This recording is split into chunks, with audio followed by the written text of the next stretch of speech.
ये एक स्टेप हमारा अल्हम्दुलिल्लाह कंप्लीट हुआ। अब हम अपने दूसरे सेगमेंट की तरफ चलते हैं।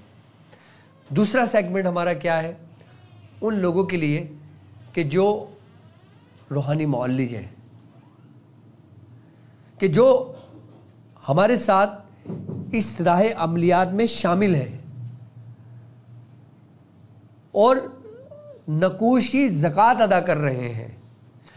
अब 15 के नश के बारे में अल्हम्दुलिल्लाह हमारे सेंटर ने जितना आपको दिया है इससे ज़्यादा और देगा इंशाअल्लाह, क्योंकि 15 के नश के मामलात में हमारी भरपूर मेहनत है। हमारे खानवादे की समझ लें कि इसमें बड़ी रियाजतें हैं। अब 15 के नश के मुतालिक 1 से लेके 9 तक जो हुरूफ हैं, 1 से लेके 9 तक जो अदाद हैं, उसकी तरतीब 15 के नशी मेरे तमाम शागिर्द जानते हैं। लेकिन आज मैं 15 के नश के उस तुलसुम के बारे में आपको बताऊंगा कि जो ख़ास तासीर रखता है, वो जादू कि जिसके बारे में कहा जाता है कि ये काला जादू है, ये सिफली जादू है, ये अगोर का जादू है, ये हिंदुआनी जादू है, ये हिंदुआनी देवी देवताओं का जादू है, ये मसान का जादू है, ये फला देवी का जादू है, ये शेख सद्दू का जादू है, ये मुख्तलिफ शयातीन कि जिनको हाजिर करके बाकायदा तौर पे मुसल्लत किया जाता है उनके लिए है।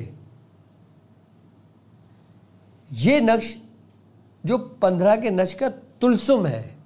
तुलसुम कहते हैं कि किसी ऐसी अलामत को कि जो ऐसा असर रखे कि फौरी लिखते ही उसका असर ज़ाहिर होना शुरू हो जाए।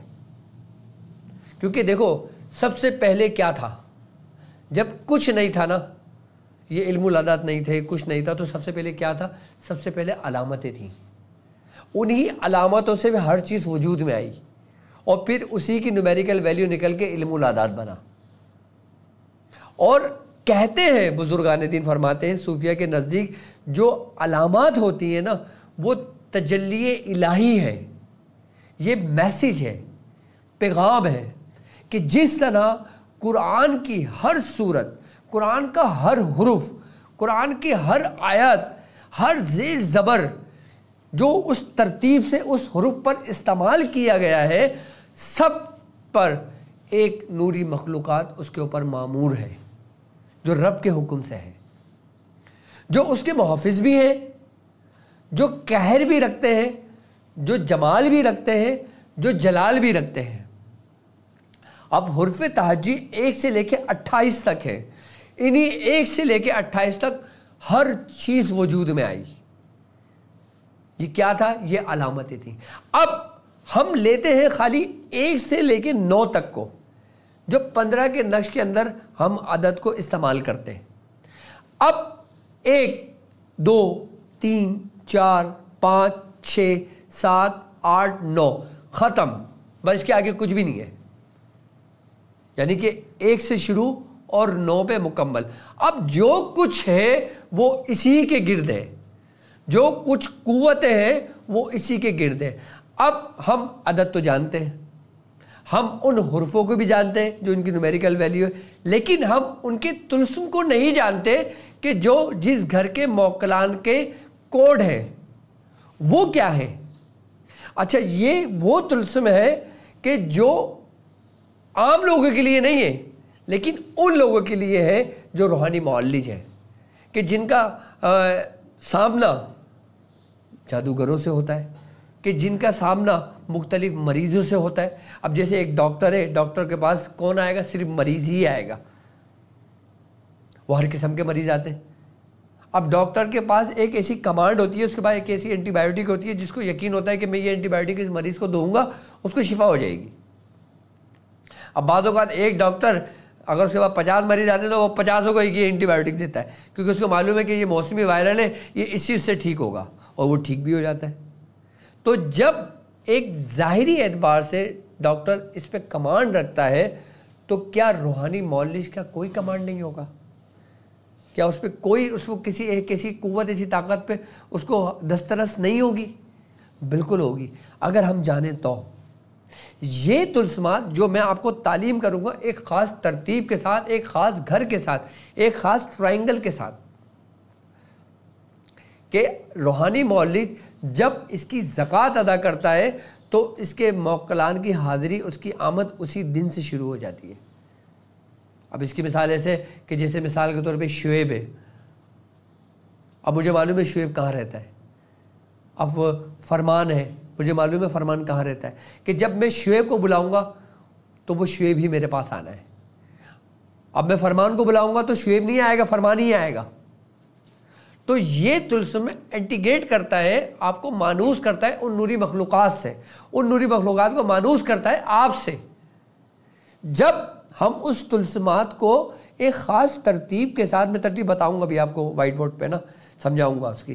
तो जब हम उस तरतीब को लिखते हैं और हम उसी को पढ़ते हैं तो उसकी तासीर से क्या होता है कि उसकी ताकत, उसकी क़ुव्वत, उसकी जो रूहानियत होती है ना, वो बेदार होने शुरू होती है।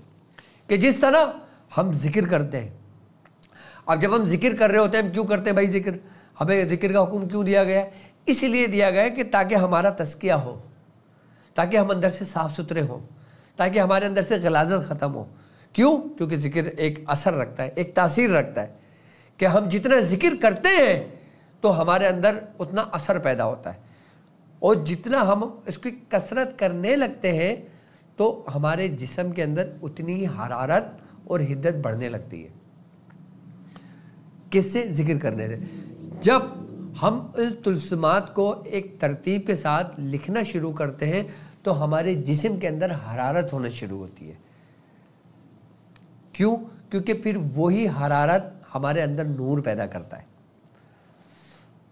मैंने कहा अमलियात की दुनिया एक फ़न है, एक इल्म है, एक हुनर है कि अगर तुम इसको समझ जाओ, इसके तरतीब और तरीक़ेकार तुम्हें मालूम हो जाए तो तुम इस रास्ते में, राह अमलियात में, अमलियात की दुनिया में कभी भी किसी भी जादूगर से मार नहीं खाओगे।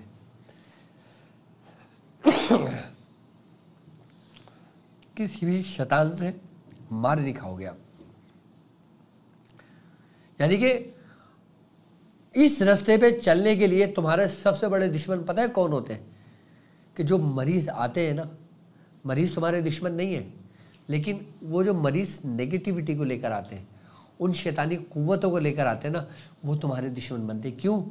क्योंकि तुम उनको अपनी हिद्दत से जला देते हो, अपनी कुव्वत से उनको ख़त्म कर देते हो, इसलिए तुम्हारी दुश्मनी बढ़ती है।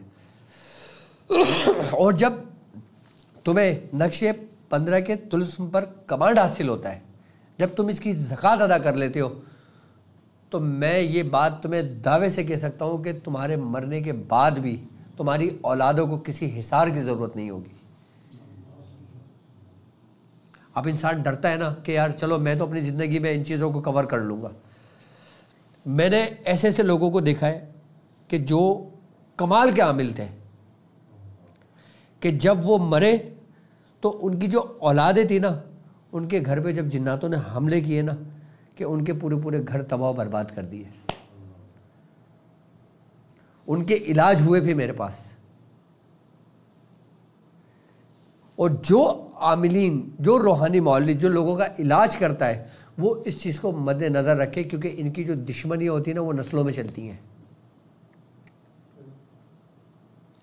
लेकिन जब आप इस 15 के नश के तुलसुम को जानते होगे, इसकी ज़कात आपने अदा की हुई होगी, इसकी रूहानियत आपके पास होगी, तो 9 के 9 आपकी पूरी नस्ल को, 9 नस्लों को आपको महफूज कर देते हैं। यानी कि एक घर एक नस्ल को महफूज करता है आपकी। तो आपकी 9 नस्लें महफूज हो गई। किससे? शयातीन के शर से, जादूगरों के शर से, आसेब से, शयातीनी जिन्नातों से और जिन्नातों की दुश्मनियों से। क्यों? क्योंकि तुलसम जो होते हैं ना, ये वो अलामत है कि जो सितारों के मानिंद है। कोई सितारा बहुत तेज चमक रहा होता है, कोई सितारा कम चमक रहा होता है, कोई सितारा चांद के बहुत करीब होता है। तो इसीलिए कि ये तुलसम आपने मुझे नहीं मालूम कि 15 के नक्श के मुतालिक इतनी किसी ने कोई बात की है या इतना आपको तालीमात दी है। ये हमारे ही सेहरा हमारे खानवादे के बनता है। आइए मैं आपको नक्श के बारे में बताऊं कि उसके तुलसम की चाल क्या है और उसकी तरतीब क्या है और किस तरह इसकी ज़कात अदा की जाएगी, किस तरह इस तुलसम के अंदर ये भरे जाएंगे। मैं आपको समझाता हूँ।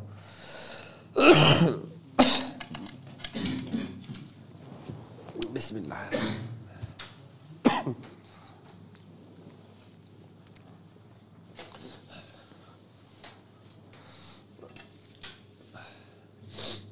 उसका तुमने प्रिंट आउट निकाला था उस बात का?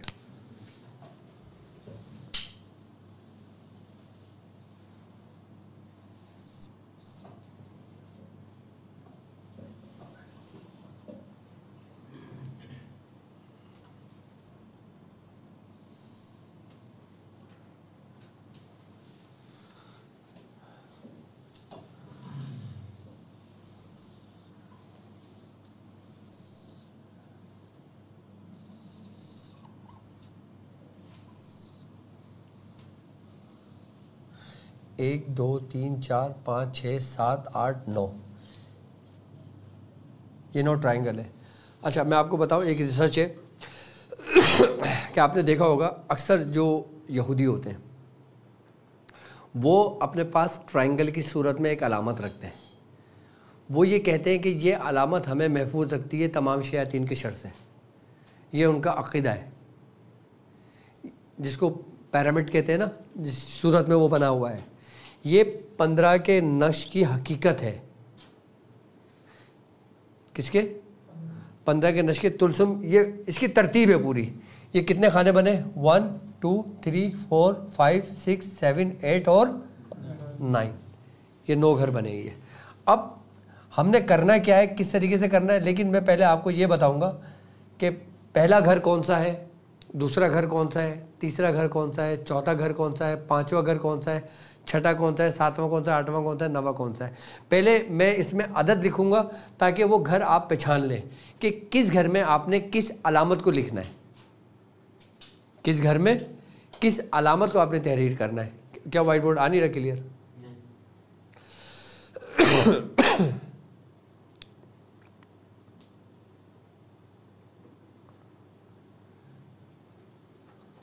अच्छा, ये इसके मैं पीडीएफ भी आपके स्क्रीन पर मैं इंशाल्लाह आपको अपलोड करा दूंगा।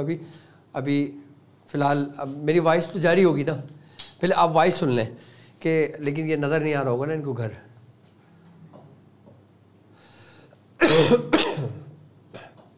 तुम वाइट बोर्ड की तरफ लेकर आओ कैमरा ताकि मैं ये घर समझाऊं।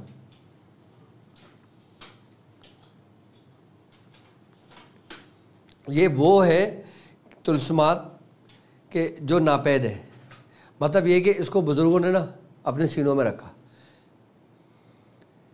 जो रूहानी मौल लीजिए ना, जो ये काम करने वाले, ये सिर्फ वही लोग जानते हैं इसकी हकीकत को। 15 का नक्श तो आम है ना, हर बंदा जानता है, लेकिन हर आम का भी ये ख़ास है। ये तुलसुम ये वही ख़ास है, ख़वास है जिनका ताल्लुक़। आगे भाई वाइट बोर्ड है, थोड़ा जूम करो, समझ में आ रहा है? ठीक है। अब ये आपने घर इस तरीके से बनाना है, समझ में आ गई?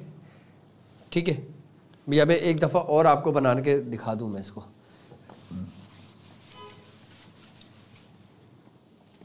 ओके,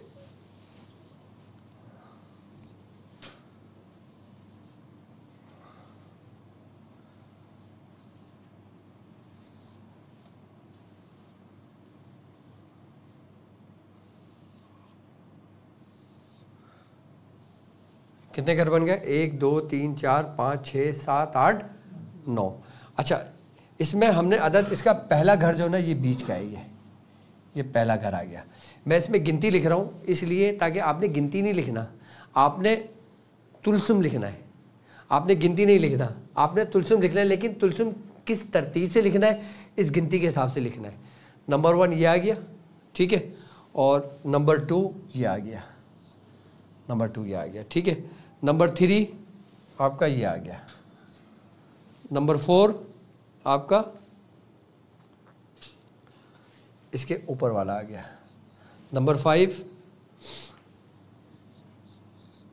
नंबर 6 सबसे ऊपर आ गया, 7 आपका ये वाला खाना आ गया, 8 आपका ये हिस्सा आ गया और ये 9 आ गए। ये 9 घर है। ये कहलाता है ट्राइंगल नक्शे 15 के तुलसुम के घर, खाने यानी के। ठीक है, अब ये खाने कैसे बने में ये देख लें, सूरत देख लें इसकी कैसी है। लेकिन हमने ये नहीं लिखना, हमने जब ज़कात अदा करना है ना तो हमने इस तरतीब से इसके तुलसुम लिखना है। अब इसके तुलसुम क्या है मैं वो तुलसुम बताता हूँ। हमने असल जो ज़कात अदा करनी है वो इसके नक्श के तुलसुम की करनी है। मैं इसकी PDF भी मैंने बनवाई है, मैं वो PDF भी आपको, मैं जब कहूँगा मैं वो PDF भी आपको लग जाएगी ताकि आपको मिल भी जाए। बाकी जिन लोगों ने मेरा व्हाट्सएप चैनल ज्वाइन किया हुआ है उसमें वो सब अमाल उनको दे दिए जाते हैं। तो जिन लोगों ने नहीं ज्वाइन किया हुआ वो व्हाट्सएप चैनल ज्वाइन कर लें, टेलीग्राम का चैनल ज्वाइन कर लें, फेसबुक पे ज्वाइन कर लें, ताकि ये चीज़ें आप लोगों को आसानी के साथ इसकी PDF भी मिल जाए और आपको नक्श बनाने में कोई गलती भी ना हो और वो उसमें कोई कोताही भी ना हो। ठीक है, अब इसका तुलसुम क्या है। नंबर 1 तुलसुम जो है इसका, सबसे पहले ये आ गया अलिफ, इसका पहला तुलसुम है।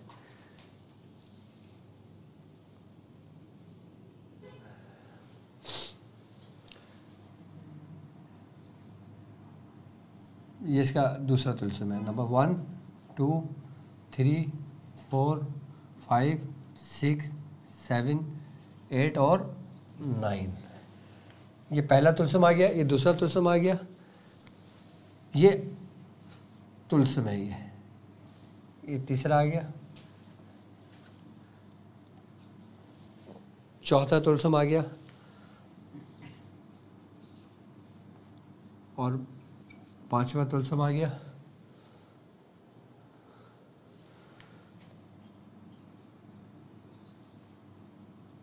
छठा तुलसुम आ गया,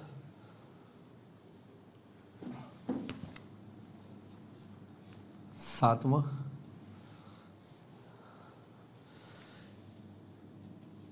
ये जैसे यू का शेप है ना ये ऐसा है। ये 8 का तुलसुम जो आ गया ये इसका राउंड है नीचे की तरफ, और ये 9 का तुलसुम जो आ गया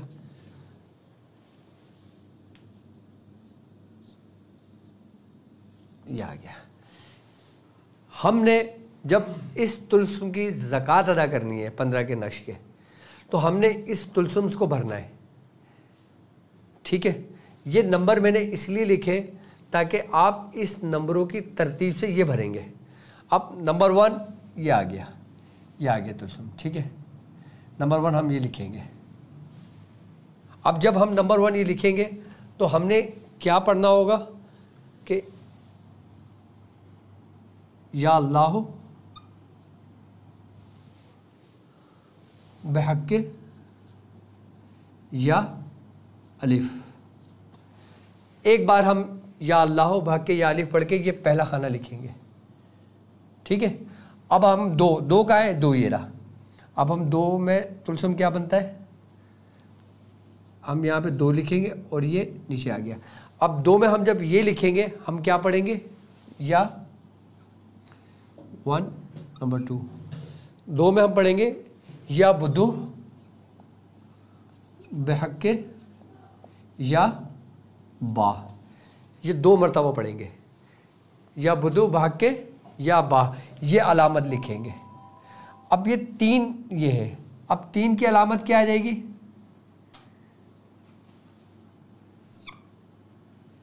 ये आ जाएगी 3 की अलामत। 3 में हम क्या पढ़ेंगे, या अलिफ बा जीम, या जामेओ बेहक़ या जीम। ये हम 3 दफ़ा पढ़ेंगे। कितनी दफ़ा पढ़ेंगे हम, 3 दफ़ा पढ़ेंगे जब हम तीसरे खाने में आएंगे। अब चौथा खाना का है, ये चौथा। शुरू में आपको परेशानी होगी, लेकिन उन लोगों को परेशानी नहीं होगी कि जो इसकी ज़कात अदा कर चुके हैं या अदा कर रहे हैं या वो इस नशे बारे में जानते हैं। सही। नंबर 4 का आ गया, ये 4, ये अलामत ऐसे आ जाएगी। और इसकी जो चौथा खाने के हम 4 दफ़ा पढ़ेंगे, या दाइमो बेहक़ या दाल। ये हम 4 बार पढ़ेंगे जब हम 4 अलामत में लिखेंगे। अब हम आ जाते हैं 5वां खाना। 5वीं अलामत क्या है?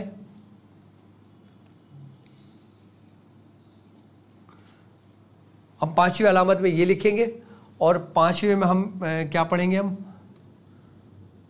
या हादी बहक या हाँ, ये 5 दफ़ा पढ़ेंगे। ठीक है। अब छठा खाना ये आ गया। छठे खाने की तुलसुम क्या है? छठे खाने की तुलसुम ये है, ये तुलसुम है। लिखना इसी तरतीब से। अच्छा वो तुम स्क्रीन पे लगा दो ताकि वो समझ में भी आ जाए, क्योंकि अभी यहाँ जगह नहीं है। ये छठा है, छठे पे आ जाएगा हम या वकीलो बेहक्के या वाओ। ये हम कितनी दफ़ा पढ़ेंगे? 6 दफ़ा। अब 7वां खाना का है? 7वां खाना ये रहा। 7वें खाने में कौन सी अलामत आएगी? ये अलामत आएगी। अब 7वें खाने की पढ़ाई क्या है?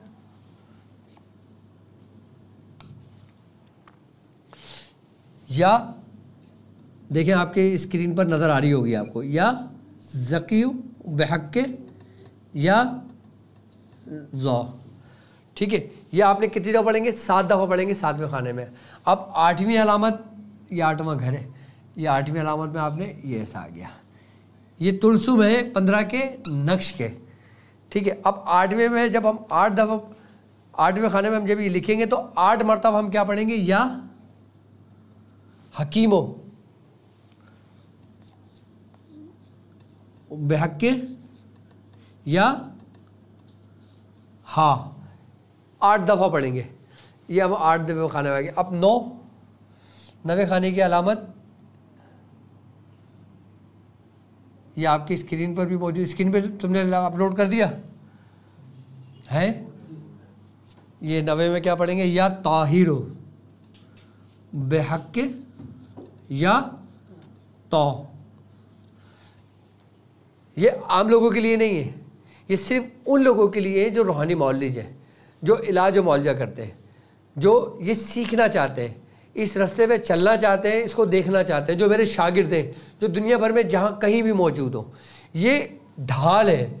ये समझ लो कि ये वो तुलसुम है। अगर इस तरतीब तरीके से आपने इसकी ज़कात अदा कर ली तो बड़े से बड़ा जादूगर भी, वो जादूगर के जिसकी 70 साल की रियादत हो, 80 साल की रियादत हो, 90 साल की रियादत हो, वो सब 1 मिनट में बर्बाद हो जाती है इस तुलसुम के आगे। हमने पहला लिख लिया, दूसरा, तीसरा, चौथा, 5वां, छठा, 7वां, 8वां और 9वां। ये अलामतें लिखी जाएंगी और ये पढ़े जाएंगे और 15 नक्श रोज़ाना 45 दिन तक लिखे जाएंगे। लेकिन इसके लिए इजाज़त लेना ज़रूरी है, ये जहनों में रखना अपने। ये सिर्फ़ और सिर्फ उन लोगों के लिए है कि जो इस रास्ते पे चल रहे हैं, कि जो मेहनतें कर रहे हैं, कि जो रियाज़तें कर रहे हैं, कि जिन्होंने सूरह कुरैश 1.25 लाख की हुई है, कि जिन्होंने 15 के नश की ज़कात अदा की हुई है, कि जिन्होंने सूरह मुज़म्मिल की ज़कात अदा की हुई है, जिन्होंने नादेली की ज़कात अदा की हुई है। अमल कहीं भी किया हो, कोई सा भी किया हो, और अगर हमारे साथ आप इस रास्ते में शामिल हैं और अगर इसकी ज़कात अदा करना चाहेंगे तो सबसे पहले इजाज़त लेंगे। और इसके तरीक़ेकार, अगर इसके मुतालिक कोई सवाल हो तो वो सवाल आप लोग करोगे, ताकि आपके जो सवालात होंगे ये इन सब के जवाबात होंगे। जैसे आपने लिखा है पढ़ने के लिए, किसी को पढ़ना ना आए तो वो क्या करें? नहीं, पढ़ना ज़रूरी है, बगैर पढ़े काम नहीं होगा। अब इसमें कोई रियायत नहीं है, इसमें कोई रियायत नहीं है। एक दफ़ा लिखोगे तो एक दफ़ा पढ़ोगे या अल्लाह भाग के या अलिफ। अब 2 का हिस्से में 2 के अलामत लिखोगे तो या बदू भाग के या बा, 2 दफ़ा पढ़ोगे। इतनी जितनी तादाद होगी, जितने अदद होंगे, उस हिसाब से इसको बढ़ाते चले जाएंगे हम। कुछ पूछना है? 45 दिन में इसकी ज़कात अदा होगी, इसका रुख क्या होगा, टाइमिंग क्या होगी? ये आप रात के वक्त किसी भी टाइम लिख लें इसको। हाँ, इशा के बाद से लेके फजर के दरमियान किसी भी वक्त लिख सकते हो उसको। उसके बाद जब ये 45 दिन तक हो जाएंगे जमा तो उनका क्या करना? उसको अपने पास संभाल के रखेंगे। अच्छा, इन तुम को समंदर में नहीं डालेंगे। रुख भी इनका रुख मगरिबी जानिब पर वो रुख रखेंगे अपना, किबले का रुख अपना रखेंगे, जिस तरह रुख अपना नमाज पढ़ते हो। ठीक है, कितने नक्श लिखे जाएंगे? 15 नक्श। इसमें आपको टाइम तो लगेगा, ये रियाजत है, ये मेहनत है, लेकिन ये आपकी 45 दिन की मेहनत 45 साल के बराबर होगी।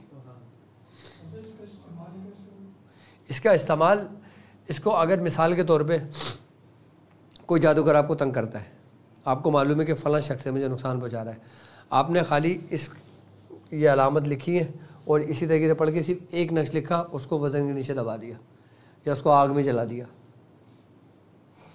उसका ख़त्म हो गया काम। उसने जितनी भी मेहनत की होगी ना, सब ख़त्म हो जाएगी। अच्छा, बाज़ औक़ात मुसलमान आमिलीन भी ऐसे होते हैं कि जो नाजायज़ काम कर रहे होते हैं, गलत काम कर रहे होते हैं, नूरी के ज़रिए भी होता है। ये नहीं कि नूरी के ज़रिए सब आप अच्छे ही काम कर सकते हो, हर किस्म के काम होते हैं, लेकिन जो लोग रस्ते से भटक जाए उनके अमल को भी से बांध सकते हो आप। वो नूरी में तो नहीं आता है। क्या चीज़? वो नूरी में तो नहीं आता। ख़त्म सब कुछ कर देगा ये। आप किसी के जादू का अवतार करते हो, आप हांडी लिखते हो ना, आप हांडी के अंदर ये अलामतें लिख दो और इसी तरीके से पढ़ पढ़ के लिखो, हांडी में से खून उबलने लगता है। मतलब आमिल खुद देखता है, अपनी आंखों से देखता है, और यहाँ तक कि जिसका काम हो रहा होता है वो भी अपनी आंखों से देखता है। 15 के नशके ये तुलसुम है। किसके तुलसुम है ये? 15 के नशके। आई बस। हाँ हाँ,